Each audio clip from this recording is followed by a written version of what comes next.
Market లో invest చేసి మీ డబ్బులు డబుల్ చేసుకోవాలనుకుంటున్నారా? సుందరరామిరెడ్డి గారి లైవ్ సెమినార్ కి అటెండ్ అవ్వండి.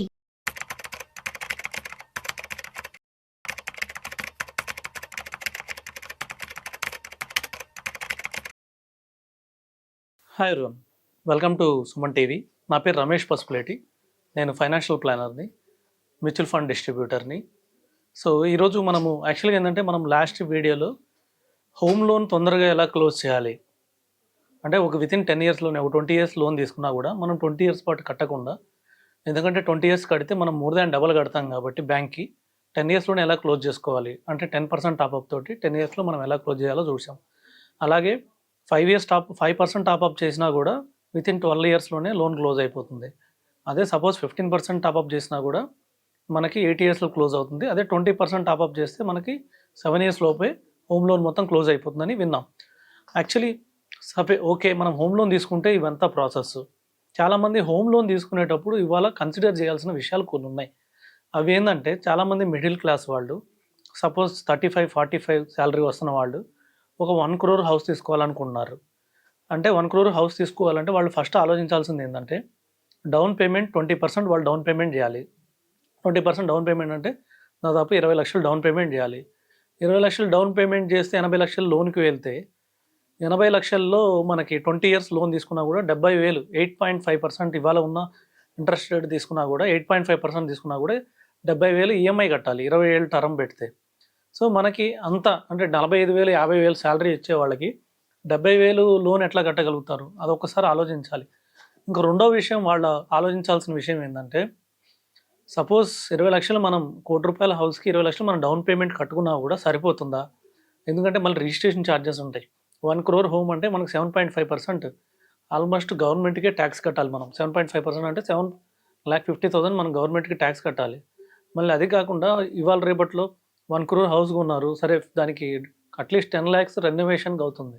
అంటే వుడ్ వర్క్ కానివ్వండి, లేకపోతే రిపేర్స్ కానివ్వండి, మినిమం 10 lakhs ఖర్చు అవుతుంది. అదే 50 లక్షల హౌస్ తీసుకున్నా కూడా ఎవరైనా దూరంగా వెళ్ళి 50 లక్షల హౌస్ తీసుకున్నా కూడా 50 లక్షలకి రిజిస్ట్రేషన్ ఛార్జెస్ దాదాపు 3 లక్షల రూపాయలు రిజిస్ట్రేషన్ ఛార్జెస్ కట్టాలి.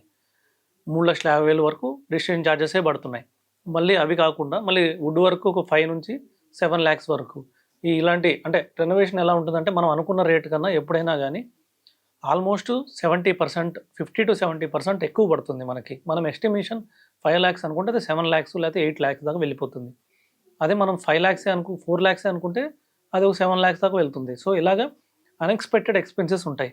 మళ్ళీ ఇవి కాకుండా మనం హౌస్ తీసుకున్నాం కాబట్టి గృహప్రవేశం, మళ్ళీ దానికి ఫంక్షన్ చేయాలి. ఆ ఫంక్షన్కి మళ్ళీ ఒక 100 మెంబర్స్ వచ్చినా కూడా ఈజీగా 1 lakh రూపీస్ నుంచి 2 lakhs వరకు మళ్ళీ ఆ ఖర్చులు ఉంటాయి. సో ఇవన్నీ మనం దృష్టిలో పెట్టుకొని హౌస్ తీసుకునేటప్పుడు మనం బేర్ చేయగలుగుతామా లేదా? ఈ బర్డెన్ని మనం బేర్ చేయగలుగుతున్నాం లేదా? మనం సపోజ్ ఒక ఇంట్లో హౌస్లో రెంట్కుంటే సపోజ్ 15,000 మనం ఈఎంఐ పే చేస్తున్నాం అనుకోండి. ఇప్పుడు 15,000 ఈఎంఐ, 15,000 లేదా 20,000 ఈఎంఐ పే చేస్తుంటే అంటే మిడిల్ క్లాస్ వాళ్ళు, పర్టికులర్గా 50,000 శాలరీ వచ్చేవాళ్ళు 20,000 రెంట్ లేదా 15,000 రెంట్ పే చేసేవాళ్ళు చాలామంది ఉన్నారు. వీళ్ళు సడన్గా ఒక 50,000 ఈఎంఐకి ఒక హౌస్ తీసుకుందాం అనుకుంటున్నారు. సరే, ఇప్పుడు 15,000 ఈఎంఐ కట్టడం బెటరా, 50,000 15,000 మనకి రెంట్ కట్టడం బెటరా, 50,000 ఈఎంఐ కట్టడం బెటర్ అంటే డెఫినెట్గా 15,000 రెంట్ కట్టడం బెటర్. దీనికనే మనకు కొన్ని కాన్సెప్ట్స్ ఉన్నాయి. ఆ కాన్సెప్ట్స్ ఏంటంటే బై వర్సెస్ రెంట్. అంటే మనము ఇలా డైరెక్ట్గా తీసుకోకుండా దీన్ని డిలే చేయడం అనేది ఒక కాన్సెప్ట్. అంటే 5 years మనము డెఫినెట్గా ఏం చేయాలంటే ఇప్పుడు తీసుకోవాల్సుకున్న మనం ఎమోషనల్ అంటే హోమ్ తీసుకోవాలనుకోవడం ఎమోషనల్గా ఒక డిసిషన్ కాబట్టి దాన్ని ఒక 5 years డిలే చేయాలి. 5 years డిలే చేయడం అంటే ఇవాళ మనకి ఇప్పుడు సపోజ్ 50 లక్షలు ఉన్న హౌస్ 5 years తర్వాత ఎంత ఉంటుంది? మేబీ 60 lakhs ఉండొచ్చు, లేదంటే 70 lakhs ఉండొచ్చు. అదే మనం ఇప్పుడు డౌన్ పేమెంట్ చేయాల్సిన 10 లక్షలు down payment plus registration charges plus other charges ఒక 5 lakhs, 15 lakhs ఒకేసారి ఇప్పుడు మనం మ్యూచువల్ ఫండ్లో ఇన్వెస్ట్ చేసి అలాగే మనం 50,000 ఈఎంఐ కట్టే బదులు 50,000కి మనం 15,000కి రెంట్కుంటా, మిగతా 35,000 మనం ఎస్ఐపి ద్వారా ఇన్వెస్ట్ చేసుకుంటా అలా మనం ఒక 5 years కానీ డిలే చేయగలిగితే మనకు టోటల్ 50 లక్షల్లో 73% రికవర్ అయిపోతుంది. అంటే మనము 73% అంటే 50 లక్షలు 73% అంటే దాదాపు 37 లక్షల రూపాయలు మనము 5 ఏళ్లలోనే దాచిపెడతాం. ఏదైతే 15 లక్షలు ఇప్పుడు ఇమీడియట్గా లంసమ్ ఇన్వెస్ట్ చేసి మిగతా 35,000 ఎస్ఐపి ద్వారా చేసుకుంటే 5 ఏళ్లలో మన దగ్గర 37.5 లక్షలు రెడీగా ఉంటాయి. ఈ 30.5 లక్షలు మనం డౌన్ పేమెంట్ కట్టుకొని మిగతా హౌస్ 70 లక్షలు అయినా కూడా మనం 30 లక్షలు లోన్కి వెళ్ళినా కూడా మనకి ఇబ్బంది ఉండదు. అదే మనం ఇప్పుడు 50 లక్షలు లోన్కి వెళ్తే డెఫినెట్గా మనం ఎక్కువ పే చేయాల్సి వస్తుంది, బర్డన్గా ఫీల్ అవుతాం. అదే సపోజ్ మనం కానీ ఒక 10 ఇయర్స్ డిలే చేయగలిగితే, 5 ఇయర్స్ బదులు ఈ డిసిషన్ని ఒక 10 ఇయర్స్ డిలే చేయగలిగితే, మనం సపోజ్ ఒక 25,000 హౌస్లో ఉన్నా కూడా మిగతా అమౌంట్ ఇన్వెస్ట్ చేసుకుంటే 25,000 ఎస్ఐపి ద్వారా ఇన్వెస్ట్ చేసుకొని, అలాగే లంసం 15 లక్షల నుంచి 20 లక్షల రూపాయలు మనం ఏదైతే డౌన్ పేమెంట్ చేయాలో అది మనం ఇన్వెస్ట్ చేసుకుంటే డెఫినెట్గా మనం 10 ఇయర్స్లో 90% రికవరీ చేస్తాం. అంటే 10 ఇయర్స్ తర్వాత ఇప్పుడు 50 lakhs ఉన్న హౌస్ 10 ఇయర్స్ తర్వాత 1 crore ఉందనుకోండి, స్టిల్ మనం 90 lakhs ఫండ్ వాల్యూ క్రియేట్ అవుతుంది at the end of 10th year. అంటే మనం ఏదైతే అమౌంట్ మనం ఇప్పుడు డౌన్ పేమెంట్ చేయాలో అవి కూడా ఇన్వెస్ట్ చేయాలి. అలాగే ఏదైతే మనం ఈఎంఐలో కట్టాలో అమౌంట్లో రెంట్ తీసేసి మిగతా అమౌంట్ ఇన్వెస్ట్ చేయడం ద్వారా 90% హ్యాపీగా మనం రికవరీ చేసుకొని ఇంకో 10% మనం లోన్కి వెళ్ళాల్సి వస్తుంది. సో ఇప్పుడు ఒకసారి ఆలోచించండి, మనం 10% పేమెంట్ చేసుకుని 90% లోన్కి పోవడం బెటరా, లేకపోతే 90% పేమెంట్ చేసి 10% లోన్కి పోవడం బెటరా అనేది ఒకసారి ఆలోచించండి. ఈ విధంగా మనం ఇప్పుడు 10 ఇయర్స్ డిలే చేసుకున్నా కూడా మంచి హౌస్ తీసుకోవచ్చు.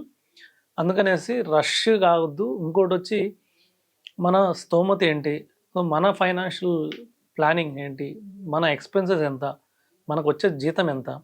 సపోజ్ 50,000 శాలరీ వచ్చిన వాళ్ళు 70 lakhs హోమ్ లోన్ తీసుకోవాలనుకుంటే ట్రబుల్లోనే పడతారు. ఎందుకంటే 70,000 65,000 ఈఎంఐ కట్టాలంటే మళ్ళీ ఎవ్రీ మంత్ అప్పు చేయాలి. అప్పు మనం కట్టకపోతే 3 monthsలో కట్టకపోతే వాళ్ళ హౌస్ డెఫినెట్గా వాళ్ళు తీసేసుకుంటారు బ్యాంక్ వాళ్ళు. ఇలాంటి ప్రాబ్లమ్స్ రాకుండా ముందే అనాలిసిస్ చేసుకోవాలి.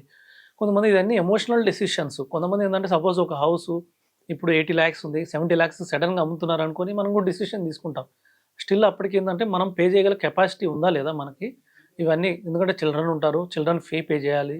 అలాగే మంత్లీ హౌస్ హోల్డ్ ఎక్స్పెన్సెస్ ఉంటాయి, 50% హౌస్ హోల్డింగ్ ఎక్స్పెన్సెస్కి వెళ్ళిపోతాయి. సో ఇవన్నీ దృష్టిలో పెట్టుకొని ఇలాంటి ఎమోషనల్ డిసిషన్ తీసుకుంటేనే మనం రేపు ఫ్యూచర్లో ఫైనాన్షియల్గా ఇబ్బంది పడకుండా ఉంటాం. ఇంకా మీకు ఇలాంటి ఫైనాన్షియల్ ప్లానింగ్ టాపిక్స్ అని ఇవ్వబడతాయి. Thank you.